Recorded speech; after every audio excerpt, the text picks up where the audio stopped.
안녕하세요. 방구석 예술가 한성진입니다. 오늘은 대형 캔버스 겁내지 않고 그리는 나만의 방법이라는 주제로 이야기해 보도록 하겠습니다. 여러분들은 100호 이상의 캔버스에 그림을 그려보신 적 있나요? 아마 경험해 보시지 않았으리라 생각합니다.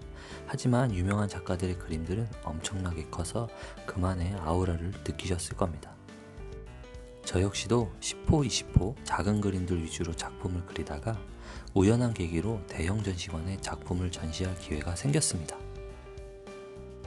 전시 기회를 주신 그 갤러리 관장님께서 100호 사이즈의 작품이 가능하냐고 여쭈어 보셔서 저는 쫄지 않고 네, 할 수 있습니다 라고 말을 했습니다.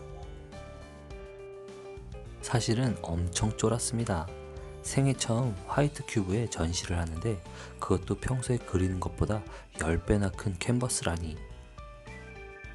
하지만 이런 큰 캔버스에 그림을 그려보는 도전을 해보는 것도 나쁘지는 않겠다라는 생각이 들었습니다. 백문이 불여일견이라 우선 근처 화방을 갑니다. 가서 당당하게 100호 캔버스를 구입합니다. 캔버스를 사가지고 나오면 사람들이 수군거리며 이야기를 할 것입니다. 우와, 100호 캔버스 봐봐. 저 사람 작가인가봐. 저렇게 큰 데다 그림을 그려? 캔버스를 당당하게 작업실로 가져옵니다. 우리는 이미 대형 작품을 하는 작가가 되어 있으니까요. 여러분들은 왜 대형 캔버스에 그림을 그린다고 생각하세요? 우리가 영화를 볼 때 작은 태블릿이나 노트북으로 보는 것보다는 영화관 대형 스크린에서 큰 화면으로 볼 때 그 크기에 압도당하고 뭔가 카타르시스 같은 게 느껴지지 않나요? 마찬가지로 미술관에 전시된 대형 작품들 앞에 서면 나도 모를 장엄함과 묘한 섬뜩함을 느끼셨을 것 같습니다. 이것을 스탈당 신드롬이라 하는데요. 스탈당 신드롬이란 역사적으로 유명한 미술품이나 예술작품을 보았을 때 순간적으로 느끼는 각종 정신적 충동이나 분열 증상을 말한다고 합니다. 우리는 이처럼 대형 캔버스에 스탈당 신드롬을 일으킬 만한 멋진 작품을 그려내 감상자로 하여금 긴 여운을 남기는 작업을 반드시 해야겠습니다. 클로드 문의 7m나 되는 대형 작품을 그려 전 세계 사람들에게 깊은 울림을 주었고 저 역시도 그 작품을 앉은 자리에서 1시간을 넘게 보고 있었던 적이 있습니다. 자, 이제 시작해봅시다. 요즘 윤우님이 유산슬이라는 트로트 가수를 도전하지 않습니까? 인생에 한번 무리한 도전을 해 자신의 한계를 뛰어넘어보는 것도 좋다고 생각합니다. 저는 번지점프 같은 무리한 도전은 싫고요. 기회가 된다면 7m 대형 작품 도전을 꼭 해보고 싶습니다. 처음엔 단순한 그림으로 시작하세요. 너무 많은 그림을 그리려고 한다면 쉽게 지칠 수 있습니다. 작업은 긴 호흡으로 가야 합니다. 당장의 결과를 위해 무리하게 많은 양의 작업을 한다면 반드시 지치게 될 것입니다.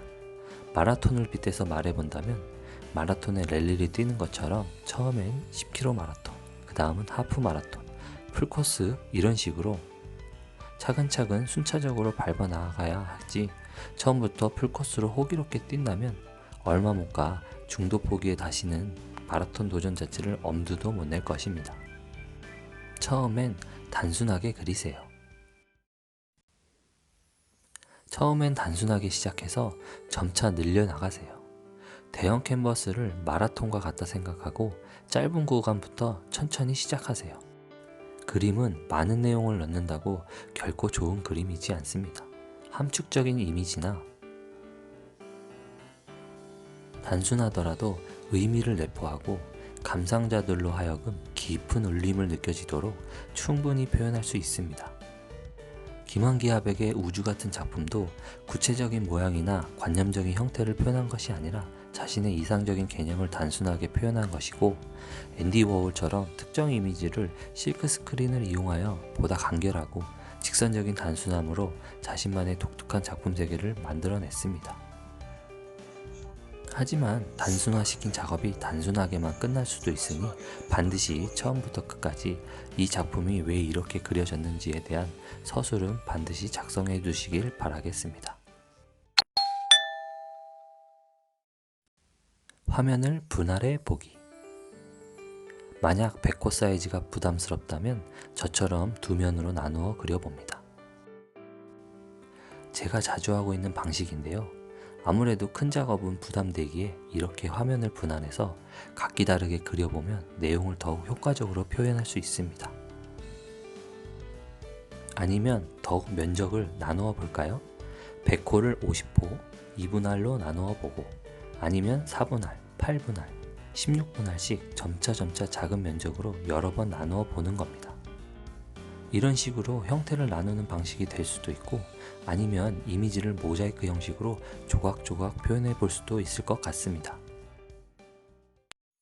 한국을 대표하는 화가 중 강익중 화백이 계신데요. 강익중 화백은 작은 정육면체의 나무 조각을 수십 피스의 그림으로 그려 하나의 대형 작품을 표현하십니다. 강익중 화백은 이런 말을 하였습니다. 작은 캔버스를 손에 들고 심장박동을 느끼면서 그리니까 온전히 집중할 수 있다. 거기에 내 이야기를 끊임없이 던지는 것이라고 말했습니다.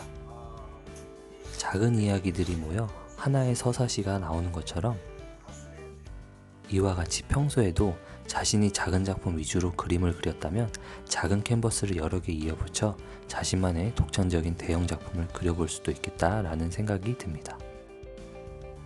지금까지 대형 캔버스 겁내지 않고 그림을 그리는 나만의 방법에 대해 이야기를 해보았습니다. 한 걸음 내딛는 용기가 세상을 바꿉니다. 아무리 큰 캔버스라 하여도 자신감을 가지고 자신이 생각하고 있는 개념과 멋진 작품을 표현해 보시길 바라겠습니다. 긴 영상 봐주셔서 감사하고요. 이 영상이 마음에 드셨다면 좋아요와 댓글 남겨주시기 바라겠습니다. 방구석예술가 한성진이었습니다. 감사합니다.